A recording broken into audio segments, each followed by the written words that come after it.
ఏంటి 50% వరకు తగ్గింపా? అవును మరి మన Gayatri Reddy silks weaver sale లో. అంటే ఇప్పుడు సొసైటీని పట్టించుకోకర్లేదు మనం. అసలు పట్టించుకోవద్దు. మనకు చెడ్డ పేరు వస్తుందని భయం కూడా మనం అసలు భయపడకూడదు. వద్దే వద్దు. అన్నిటికంటే ముఖ్యమైన ప్రాబ్లం నిన్ననే నా దగ్గరికి ఒక అమ్మాయి వచ్చింది. చాలా తోపు తెలుగు రాష్ట్రాలలో వచ్చి జాతకం చూపించింది. ఆ అమ్మాయిని నా దగ్గరికి పంపించిన ఆమె నా దగ్గరికి రికమెండ్ చేస్తారు కదా. ఇప్పుడు నువ్వే ఉన్నావు, ఏమంటావు? గురూజీ నేను ఒక అమ్మాయిని పంపిస్తున్నా, భార్యాభర్తలు పంపిస్తున్నా, వాళ్ళ దగ్గర ఒక 500 కోట్లు ఉన్నాయి, 1000 కోట్లు ఉన్నాయి, భార్యాభర్తలు అన్యోన్య జీవితము, అసలు ఇంకా వాళ్ళని మించిన ఇంకెవరు దొరకరు అని చెప్పి నువ్వు నా దగ్గర పంపించినావు. నేను జాతకం చూడంగానే ఫస్ట్ క్వశ్చన్, ఇంకా కలిసినారా మీరు అని అడిగిన అమ్మాయిని. నీ మొగడు సైకో కదమ్మా, ఎట్లా కలిసినావు అని అడిగిన. ఫస్ట్ క్వశ్చన్ అదే, నీ మొగడు సైకో కదా, ఎట్లా కలిసినావు? నీ మొగడికి మల్టీ పర్సనాలిటీలు ఉన్నాయి, స్ప్లిట్ పర్సనాలిటీలు ఉన్నాయి, నువ్వు ఎట్లా కలిసినావు అని అడిగిన. అప్పుడు ఆ అమ్మాయి ఒక అర్ధగంట మొత్తం ఉపదేశం చేసింది నాకు. ఇగో ఇట్లాంటోడు ఇట్లా ఏం చేయాలి గురువు గారు అని అడిగింది నన్ను. ఏం చేస్తావు తల్లి, డివోర్స్ తీసుకొని అడిగిన. చెప్పిన అంటే ఎంత సింపుల్గా చెప్పిన అనేది ఆమె అనుకుంటుంది. నేను ఏమంటున్నా అంటే, నా చెల్లెనో అక్కనో బిడ్డనో ఆ సీట్లో కూర్చుంటే ఆమె ఎంత సఫర్ అయ్యింది ఆలోచన చేసి చాలా సింపుల్గా నువ్వు డివోర్స్ తీసుకో అన్నట్టే అనిపిస్తుంది. కానీ దాని కింద నేను ఎంతో గ్రౌండ్ వర్క్ చేసి ఉంటా. ఎందుకంటే అమ్మాయి డివోర్స్ తీసుకోవడంలో లేట్ చేస్తే జీవితం నాశనం అవుతుంది. మొగోనికి ఏం నాశనం కాదు. మొగోడు డివోర్స్ తీసుకోవాలి అంటే తీసుకున్నా తీసుకోకపోయినా వాని దగ్గర పైసలు ఉంటే వానికి ఇంకో అమ్మాయి వస్తుంది. ఈ మధ్యన ఇన్స్టాగ్రామ్లో ఒక రీల్ వస్తుంది, how is your what about your age అంటే 10 million ఇన్ బ్యాంక్ అంటాడు. అర్థమైంది. ఏజ్ తో సంబంధం లేదు, మొగోనికి ఏజ్తో సంబంధం లేదు. బ్యాంక్ బ్యాలెన్స్ చెప్తే అమ్మాయి ఉంటుంది. కానీ ఆడదానికి అందం ఉండాలి, స్ట్రక్చర్ ఉండాలి, ఫిజిక్ ఉండాలి. ఇవన్నీ దాటితే అమ్మాయిని దేకేటోడు ఉండడు. నేనేమన్నా అంటే, తల్లి ఇవాళ నీకు 30 ఏళ్ళు, నీకు ఆల్రెడీ పెళ్ళైంది 18 ఏళ్ళకు, అంటే 12 ఏళ్ళు అవుతుంది, నీకు 8 ఏళ్ళ బిడ్డ ఉంది. ఇవాళ నువ్వు ఈ నిర్ణయం తీసుకోకుండా, సపోజ్ నీకు రేపొద్దున అష్టమ శని వచ్చినప్పుడు, అర్ధాష్టమ శని వచ్చినప్పుడు నిర్ణయం తీసుకుంటావు నువ్వు. అప్పటికి ఇంకో సైకోగాడు పక్కకు పెడితే ఫస్ట్ ఇప్పుడు నువ్వు సంపాదించే సంపాదన నీ దగ్గర ఉండదు. ఎందుకంటే అప్పటికి నువ్వు ఏజ్ అయిపోయి 10 ఏళ్లకు ఏజ్ అయిపోయి ఉంటుంది. డెఫినెట్లీ. అర్థమైందా? పోనీ వీళ్ళేమి సూపర్ స్టార్లు, హీరోలు కాదు, గ్రేట్ అవార్డ్స్ తీసుకొని నీకు 250 కోట్లు ఇస్తాను కాబోయే సీఎంలు కాదు. మరి అట్లాంటప్పుడు నీ పరిస్థితి ఏంది? వీడు రూపాయి కూడా ఇవ్వడు నీకు. రేపు పొద్దున మళ్ళీ బోటికి పెట్టుకోనో లేకపోతే మళ్ళీ ఇంకేదో చేసుకొని బతకాలి. సో ఈ నిర్ణయాన్ని నేను ఇస్తా. నేను అనేమంటే, ఈమె లేదు మా ఇంటి పక్కోడు ఏమనుకుంటాడు. మీ ఇంటి పక్కన ఇంట్లో కూడా సమస్యలు ఉన్నాయి తల్లి. మీ ఇంట్లో నీళ్ళొల్లి అయితే మీ ఇంట్లో ఇంకోలొల్లి, పక్కింటో ఇంట్లో ఇంకోలొల్లి. సో ఇంటింటి రామాయణం ఉంటుంది. కాబట్టి నువ్వు జనాల గురించి పట్టించుకోవడం బంద్ చేయి. ఇంకొక ముఖ్యమైన విషయం ఏంటంటే, మరీ ముఖ్యంగా తెలుగు స్టేట్స్లో ఒక వ్యక్తిని విమర్శించేటువంటి నైతిక అర్హత ఎవరికి లేదు. కానీ అదే చేస్తున్నాం, హక్కుగా భావించి చేస్తున్నాం. అంటే తెలుగు లాజికల్ ఏంటంటే 2+2 = 5. తెలుగు స్టేట్స్లో 2+2 = 4 కాదు, 2+2 = 5.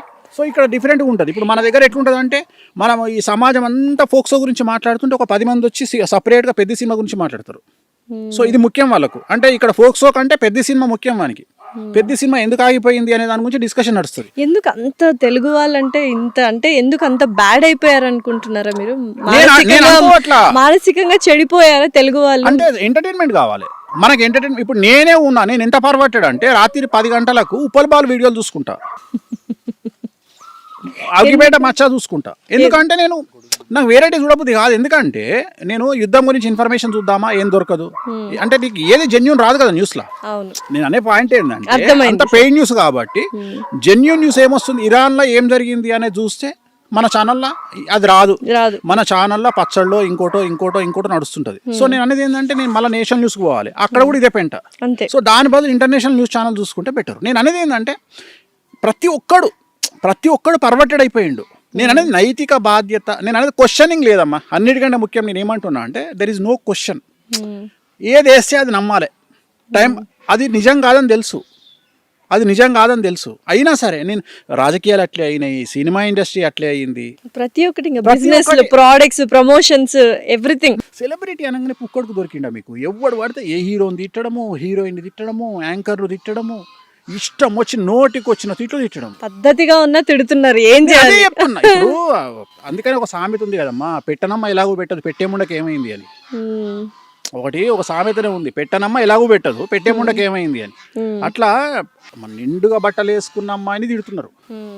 ఎక్స్పోజింగ్ చేసే అమ్మాయిని తిడుతున్నారు. సో నేను అందుకని ఏమంటున్నా అంటే ఈ విమర్శలకు మీరు తలొగ్గకండి, ఈ విమర్శలకు తలొగ్గకండి. సో మనకు నచ్చింది మనము భయపడకండి. చేయాలి, మీకు నచ్చినట్లు మీరు బ్రతకండి. తప్పుడు పనులు మీకు- చేయకుండా నచ్చినట్టు. రెండోది ఏంటంటే విమర్శించే వాళ్ళని చూసి కృంగిపోకండి, పర్వర్టెడ్గా బిహేవ్ చేయకండి. యాక్చువల్గా విషయం ఏంటంటే ఈ దేవుడు తప్ప ప్రపంచంలో మనల్ని ఎవడు కాపాడు అని గుడ్డిగా నమ్మే వ్యక్తిని నేను.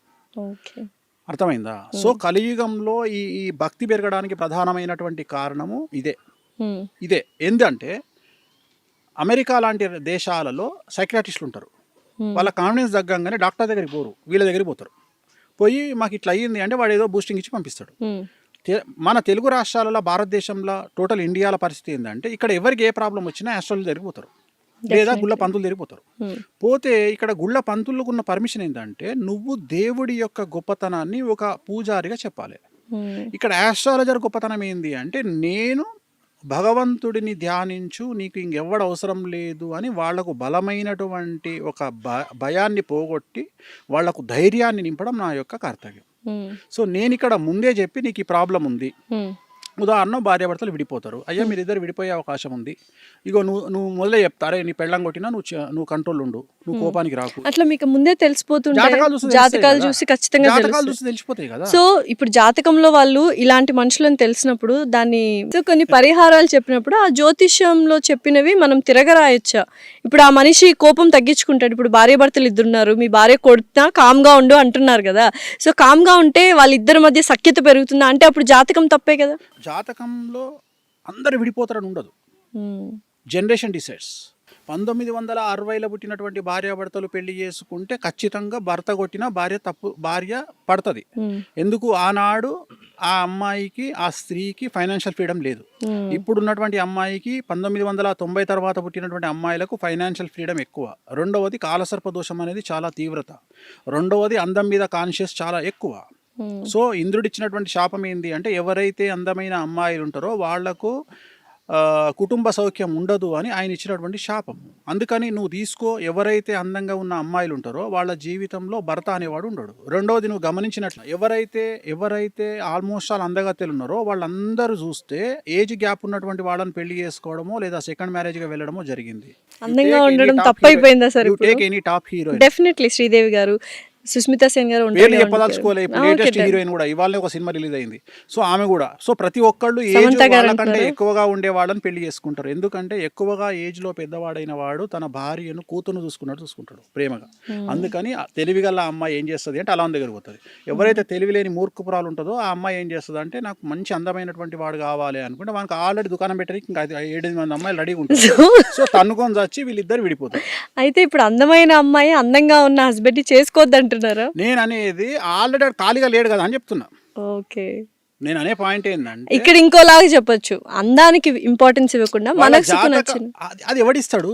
ఇప్పుడు పైసలుగా మగోనికి చూడమ్మా, మగోనికి అందం కావాలి, ఆడదానికి డబ్బు కావాలి. అట్లా ఏం లేదు సార్, ఉంటారు అమ్మాయిల్లో అబ్బాయిల్లో మనసు చూసి ప్రేమించే వాళ్ళు కూడా ఉంటారు. సో ఇక్కడ నువ్వేం చేస్తున్నావు అంటే ఇక్కడ మనకు మనకు సెట్ అవుతారా, మనం కంఫర్ట్ ఫీల్ అవుతామా అనే వాళ్ళు అమ్మాయిలు అబ్బాయిలు కూడా ఉంటారు. మనం ఎప్పుడే గానీ ఆడవాళ్ళ జాతకంలో ఉన్న దోషాన్ని బట్టి నాకున్న అవగాహనను బట్టి ఏంటంటే ఎప్పుడే గానీ ఆడవాళ్ళు ఫస్ట్ అటెంప్ట్ లో సక్సెస్ కారు. అంటే ఇప్పుడు పెళ్లి చేసుకోవాలి, ఇప్పుడు నువ్వు డైలాగులు చెప్పినావు, ఈ డైలాగులు ఫస్ట్ అటెంప్ట్ పనికిరావు. అర్థమైందా? డెఫినెట్లీ అవ్వదు. నన్ను చెప్తా తల్లి, పొద్దుగా లేస్తే చూసి ఇవన్నీ కలర్ వేసిన తల్లి. నువ్వు ఆయన కొంపదీసి నల్లెంటికి అనుకునేవు. లేదు సార్, నేను ఇందాక వచ్చినప్పుడే అడిగాను మొత్తం. సో ఇక్కడ విషయం ఏంటంటే తల్లి, ఫస్ట్ అటెంప్ట్ లో ఏ అమ్మాయి సక్సెస్ కాదు.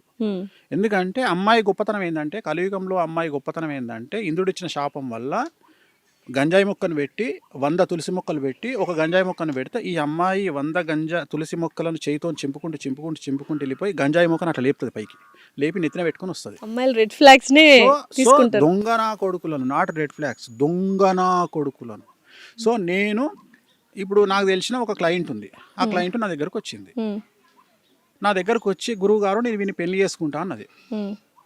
అంటే నేనేం చెప్పిన అంటే అమ్మ తెలుగు రాష్ట్రాలలో లిస్టు తీస్తే, దొంగనా కొడుకుల లిస్టు తీస్తే ఆడు నెంబర్ 1 ఉంటాడు అని చేసుకోకు అని చెప్పిన. వాడిని చేసుకోకు అని చెప్పిన. ఇది జాతకం గురించి కాదు తల్లి, ఇది నేను జాతకాలు చూసి కాదు, చెప్తాను. అమ్మాయి నా దగ్గరికి జాతకం చూడడానికి వస్తే నేను చెప్పి ఆ అమ్మాయికి దండం పెట్టి, తల్లి జాతకం పక్కకు పెట్టు, ఆడు దొంగనా కొడుకు వాడిని పెళ్లి చేసుకోకని చెప్పిన. వాడు అదేదో సినిమాల నాకు ఆ కూల్ డ్రింకే కావాలి అనే టైప్లో వాడినే చేసుకుంది. ఏమైంది వాడినే ఇప్పుడు? చేసుకుంది. ఇప్పుడు వాడినే చేసుకుంది. వాడు ఏం చేసిండు, వేణుస్వామి మాట కూడా తప్పయ్యేటట్టుగా ఈ అమ్మాయికి పరిచయమైన 15 రోజులకు ఒక 20 లక్షల కారు గిఫ్ట్ ఇచ్చిండు. ఇది వేణుస్వామిని కాదు, వెంకటేశ్వర స్వామి కూడా పక్కకు పోమన్నది. ఎందుకంటే ఆ కార్ గిఫ్ట్ ఇవ్వగానే వీడికి 100 కోటీశ్వరుడు అనుకున్నది. అయిపోయింది, పెళ్లి చేసుకుంది.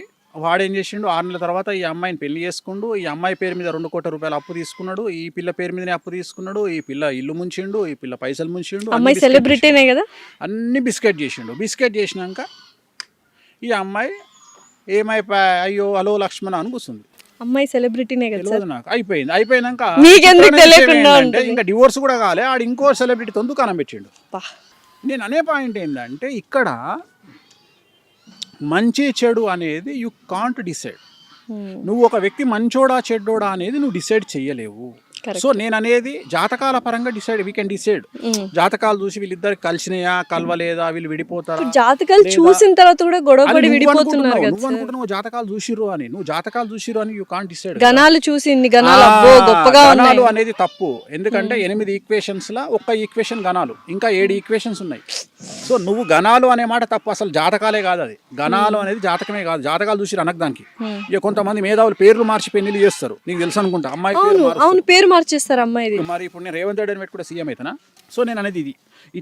ఇట్లా పంతులకు చేతగాక, జ్యోతిష్యులకు చేతగాక, అంటే టైం స్పెండ్ చేయలేక జనాలు ఏమంటారు, జాతకాలు చూసుకొని పెళ్లి చేసుకున్నాక డివోర్స్ ఎందుకు అయినాయా అంటే, అరే నువ్వు జాతకం కరెక్ట్గా చూసుకోరయ్యా. గణాలు ఒకటే కాదు, యోని ఉంటుంది, వర్ణ దోషం ఉంటుంది, యోని దోషం ఉంటుంది, ఏకనాడి దోషం ఉంటుంది, షష్టాష్టక దోషాలు ఉంటాయి, చాలా ఉన్నాయి సార్. సో 8 రకాల దోషాలు సో ఉంటాయి. అందరికి వేణుస్వామి గారు అవైలబుల్ గా ఉండరు కదా. మరి మీరు అన్నట్టు పూజారులు గణాలు చూసి ఏవో అందుకనే తూతూ నేను మంత్రంగా అప్పుడు చేసేస్తుంటారు నువ్వు కదా. అడగాలి కదా. ఇప్పుడు నా దగ్గరికి, ఇప్పుడు ఉదాహరణ, నా దగ్గరికి ఒక అమ్మాయి వచ్చింది. అమ్మాయి వచ్చి అబ్బాయి జాతకాన్ని చూపించి, స్వామి మా ఊర్లో నేను పంతులకు చూపించుకున్నా, ఈ జాతకం చాలా బాగుంది అన్నాడు మా పంతులు అనగా, నేనేమంటున్నా అంటే, ఇవాళ రేపు మీకు ChatGPT వచ్చింది. మీరు అడగండి ChatGPTని. 7వ స్థానములో, లగ్నాత్ 7వ స్థానములో ఏ గ్రహం ఉంటే పెళ్లికి వనికిరాడు, పిల్లగాడైనా సరే పిల్ల అయినా సరే మీరు అడగండి రాబాయ్. ChatGPT లో జాతకాలు చెప్పించేసుకోవచ్చు మనకి, చెప్పుకోవచ్చు. Basic things. నేనేమంటా, ఇదే ప్రశ్న పంతులు అని అడుగు, వాడు ఆన్సర్ చెప్పాలి నీకు. కరెక్ట్ గా ChatGPT చెప్పిన ఆన్సర్ చెప్పాలి. Yes. అప్పుడు నమ్ము. అప్పుడు నమ్ము. మంచి పాయింట్ చెప్పారు. నేను ఏమంటున్నా అంటే, వేణుస్వామి కూడా లప్పుడుగాడు బై నమ్మకు. వేణుస్వామి గురించి టీవీ ఛానల్ వచ్చినాయి, నమ్ము, లంగా దొంగ లఫంగా, రైట్, ఒప్పుకుంటా, నమ్మకు. ఫస్ట్ ChatGPT ఓపెన్ చేయి. ChatGPT ఓపెన్ చేసి 7వ స్థానంలో కేతు ఉన్నాడు, మరి ఏంది పరిస్థితి. ఇప్పుడు వైదవ్యం అంటాం. ఒక అమ్మాయికి పెళ్లి చేసుకున్నాక భర్త చనిపోతాడు, అట్లనే ఒక అబ్బాయికి పెళ్లి అయినాక భార్య చనిపోతుంది. అది ChatGPT చెప్తుంది నీకు. నువ్వు అడిగితే చెప్తుంది. నువ్వు 7వ స్థానంలో ఉంటే పంతులు గాడి చెప్పలే నీకు. నువ్వు చక్కగా తీసుకుపోయాను ముందర పెట్టి, ఆ 7వ స్థానంలోకి కేతు ఉన్నాడు, ఎట్లా చేసుకోవాలి పంతులు అని అడగంగానే చెల్లా చెమటలు వస్తాయి పంతులకు. ఎందుకంటే సబ్జెక్ట్ పంతులు తెలియదు కాబట్టి, నాకు తెలియదు తల్లి అంటాడు. ప్రతి ఒక్కళ్ళ వేణుస్వామి గారిని అప్రోచ్ కాలేరు కాబట్టి ChatGPT బేసిక్ గా వాడమంటున్నాను. చెప్తుంది. నేను ChatGPT అడగండి.